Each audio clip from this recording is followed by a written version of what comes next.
Corona काल के बाद कवि सम्मेलन समिति का 5वां वार्षिक अधिवेशन इस बार 25 और 26 जून को इंदौर में आयोजित किया गया। इस अधिवेशन में समिति से जुड़े 100 से अधिक रचनाकारों ने हिस्सा लिया। कवि सम्मेलन समिति के वार्षिक अधिवेशन में 7 अलग अलग सम्मानों से कवियों को सम्मानित किया गया। आखिर इस संस्था को बनाने की जरूरत क्यों महसूस हुई और इस समिति कवियों के हित में क्या करती है, इन सभी मुद्दों पर कवि सम्मेलन समिति के मौजूदा अध्यक्ष अरुण जेमिनी से बात की हमारे संवाददाता जय व्यास।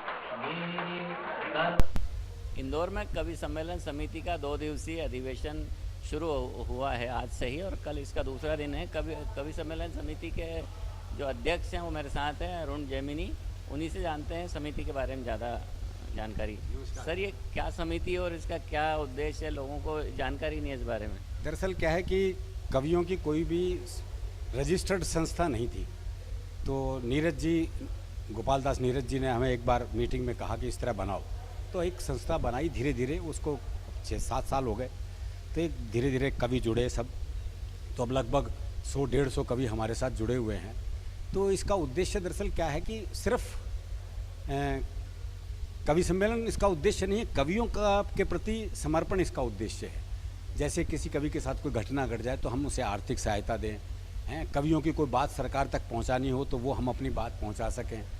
तो कवियों का एक संगठन होगा तो संगठन से बात आसानी से पहुंच सकती है, तो हमारी जो अपनी समस्याएं हैं वो बता सकते हैं हम सरकार को। तो ये उसका उद्देश्य सिर्फ इतना ही है। ये कवियों के हित के लिए बनी गई संस्था है।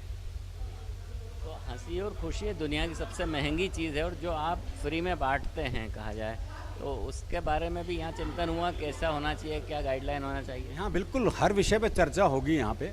आज हमारा उद्घाटन सत्र था जिसमें हमने 7 कवियों को सम्मानित किया, अपने वरिष्ठ कवियों को। वो कवि जो अब कवि सम्मेलनों में प्राय कम जाते हैं, जैसे सोम ठाकुर जी को हमने गोपाल दास नीरज सम्मान दिया, स्वर्गीय प्रमोद तिवारी जी को के परिवार को दिया। तो ऐसे हमने 6-7 पुरस्कार, बाल कवि बैरागी सम्मान, मनहर सम्मान, काका हाथरसी सम्मान और सुभद्रा कुमारी चौहान सम्मान, तो ये हमने गोपाल प्रसाद व्यास सम्मान सरोज कुमार जी को दिया, जो वरिष्ठ कवि जिन्होंने यहाँ इंदौर में कवि सम्मेलन की एक भूमिका बनाई थी कभी किसी ज़माने में। तो उन सब लोगों को सम्मानित किया। सब कवि आपस में मिले, 100 कवि एक साथ मिल जाए, यही बहुत बड़ी बात है अपने आप में। तो 100 कल यहाँ कुमार विश्वास जी का वो है वक्तव्य, फिर शैलेश लोढ़ा जी आएंगे, वो अपना प्रस्तुति देंगे कि कवि सम्मेलन को एक विकास के लिए क्या क्या किया जा सकता है, इस संदर्भ में बातें होंगी। तो ये बहुत आगे पारिवारिक कार्यक्रम है, कवियों का अपने परिवार का कार्यक्रम है। हमारे दर्शक जब अरुण जेमिनी को देख रहे हैं तो वो उम्मीद कर रहे हैं कि वो उनको हंसाएंगे, गुदगुदाएंगे, तो इस मौके पर आप कुछ कहना चाहेंगे। दरअसल क्या है कि ये कार्यक्रम इस तरह का है कि जिसमें हंसने हंसाने की बात वैसे नहीं हो सकती, लेकिन हास्य तो रहता ही है। आप अगर उद्घाटन सत्र में रहे हो तो सबने कितना आनंद किया, सत्तन जी ने क्या मज़े दिए अपनी वक्तव्य में।